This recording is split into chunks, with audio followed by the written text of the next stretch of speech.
So, once upon a time, a drone morphed into something. And you can actually tell what that something is by how it looks. There's a lot of stuff that moves around in the game. It's very chaotic. A lot of action. But if you look closely, you get out your magnifying glass or your telescope or microscope or whatever you have to, you can tell the difference between buildings without necessarily clicking on them. So this is mainly for the purpose of scouting. Usually you're not going to be confused by the buildings that you're creating yourself. Otherwise, you're just going to be confused in general. So I'm going to actually wait a little bit. I'm going to wait a little bit. And then we're going to build this stuff side by side. This is not an actual build order that I'm doing. I'm just trying to get some pieces into the game.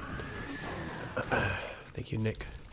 So, get some gas so I can get a lair. I don't need a queen, because I don't need larvae. We're just doing a demo of drones in the buildings.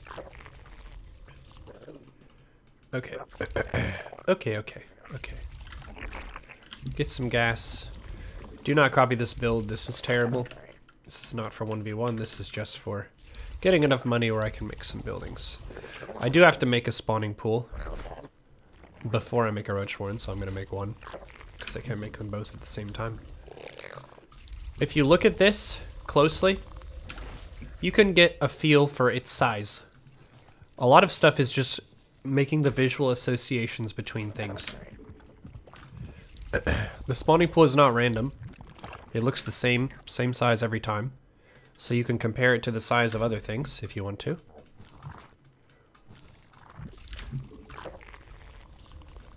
We could put an Evo next to this. Look at it. So the Evo and the spawning pool are, I would say, very similar. Very similar.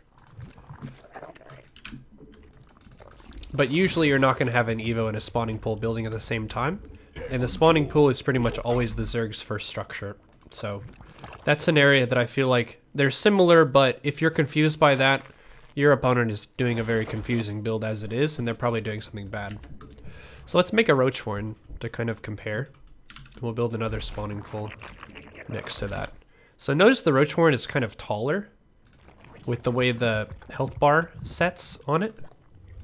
The spawning pool is a comparatively shorter building by its vertical. The roach warren ends up being taller, and it starts the health bar out higher up. You see the difference here between the health bar being here and being there? By the way, I have my health bar set to damaged. I recommend this. You can do damaged or always. Selected, I think, is really bad because you don't get this kind of information, and you can lose track of your units. You also can't tell what's damaged or not unless you click on it. So, unit bars to damaged. And you can see this health bar is higher than that health bar. So this is a roach warren. Everyone say hi, roach warren.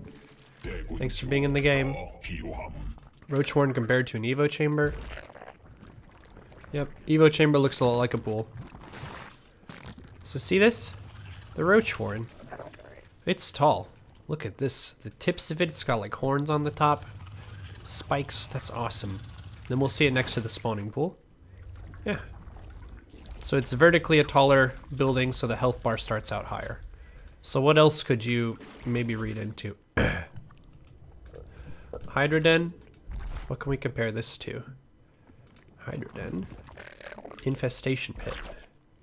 Okay, so look, same theme here.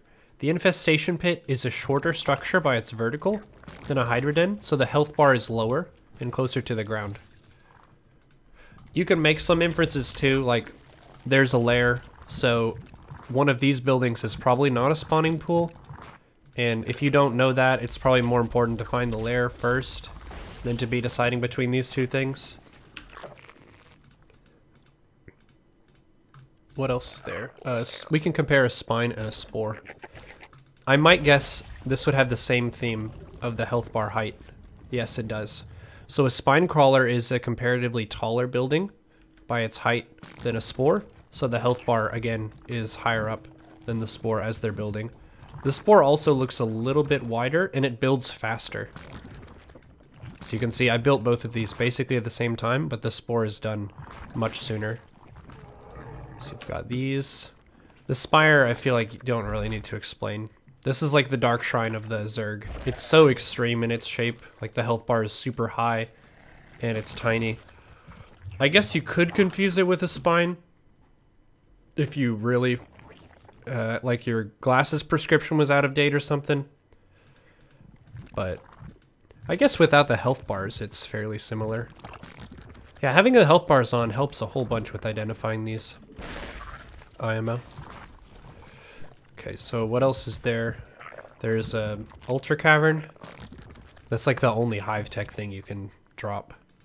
So we can wait and put that down, but yeah, it seems like the key to distinguishing structures as they're morphing is the height of the health bar. That's going to be the easiest one.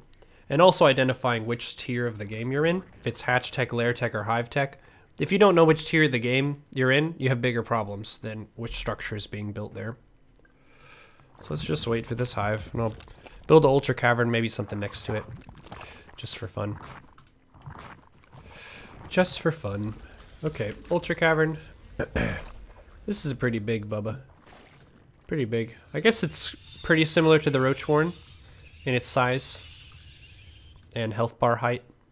But again, if you're confusing a Roach Warren with an Ultra Cavern, you're already lost. Okay, Greater Spire, it takes up the same space as a Spire does, but it ends up looking a little bit more thick when it's done. Just as an indication of its value and tech level and stuff. Yeah, there you go. Reading Zerg building sizes.